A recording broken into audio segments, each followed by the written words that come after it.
আহমেদাবাদের plane দুর্ঘটনায় আমরা সবাই মর্মাহত। ভিডিওগুলো যত দেখছি কষ্ট তত আরও বাড়ছে। বুকের ভেতর কেমন যেন একটা চাপা কষ্ট। মানুষগুলো কত সুন্দর হাসি খুশি দূর দেশে পাড়ি দিচ্ছিল, কত খুশি ছিল। ওনারা কি জানতো হঠাৎ করে ওনাদের জীবনে এত বড় একটা বিপদ ঘনিয়ে আসবে? মানুষের জীবনে কোনো অস্তিত্ব নেই, তবুও কেন জানি না আমরা এত মারামারি, এত কাটাকাটি, এত হানাহানি করতে থাকি। নিজেরা কোনো দিন সুস্থভাবে বাঁচতে চাই না। সব সময় এর জিনিস দেখে হিংসা করছি, ওর জিনিস দেখে হিংসা করছি, কে কখনো ধর্ম নিয়ে মারামারি করছি।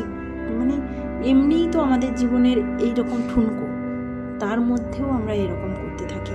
এই জিনিসগুলো যখন দেখছি তখন এত কষ্ট হচ্ছে।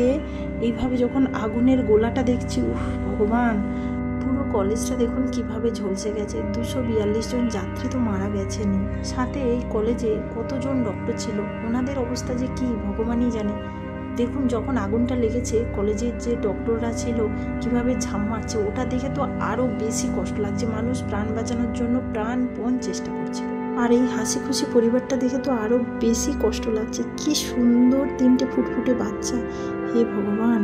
ট্রেন থেকে মাত্র একজন ব্যক্তি সুস্থ অবস্থায় হেঁটে অ্যাম্বুলেন্সে উঠছেন, যেটা দেখে খুব খুব ভালো লাগছে। এরকম যদি আরও 2-4 জন হতো আরও মনটা বেশি শান্ত হতো এবং ভালো লাগতো।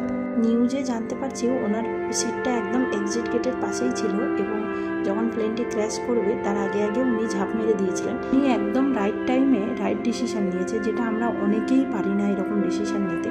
এই প্লেনের মধ্যে একটা ভগবত গীতা পাওয়া গেছে, এবং সবাই দেখুন গীতাটা কোনোভাবে কোনো নষ্ট হয়নি।